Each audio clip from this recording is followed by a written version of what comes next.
Okay, I am going to need everybody to pay attention to the narrative shift that's about to happen in the Western media. So, you're going to start noticing people acknowledging the terrible things that are happening in Palestine. So before, they were pretending that they didn't know what was happening and they stand with Israel regardless because they believe that whatever choice Israel makes is a good one and they can just do whatever they want because they always choose moral things. And as we know, that is not true and not correct, and we have the video evidence. But as more and more people see the video evidence and more people complain and more people protest, the United States realizes that it has a problem on its hands.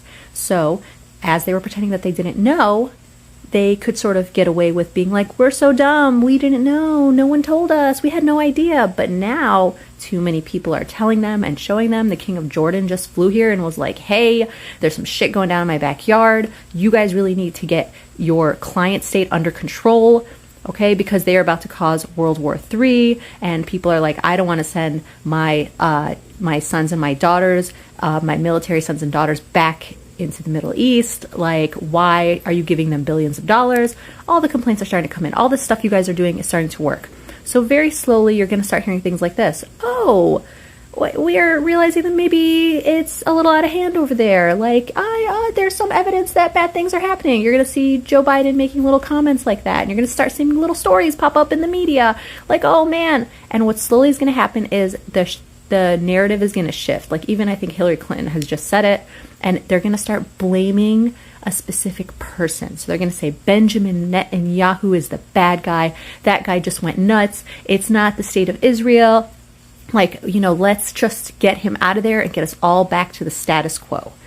And what is the status quo? Palestinians suffering and dying quietly. Not en masse. Let's just do like a few hundred every year, not, 20,000 all at once, or 100,000, or however many that are currently dead and missing.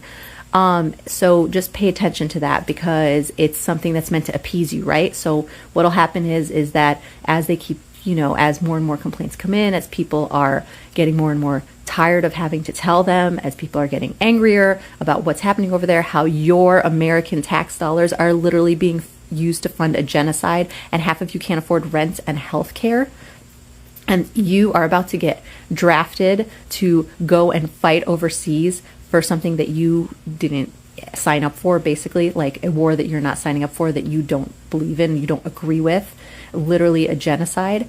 They're going to start specifically blaming Benjamin Netanyahu and his cabinet. They're going to say, as soon as we get them out, everything will be better. We can go back to the status quo. That's the goal.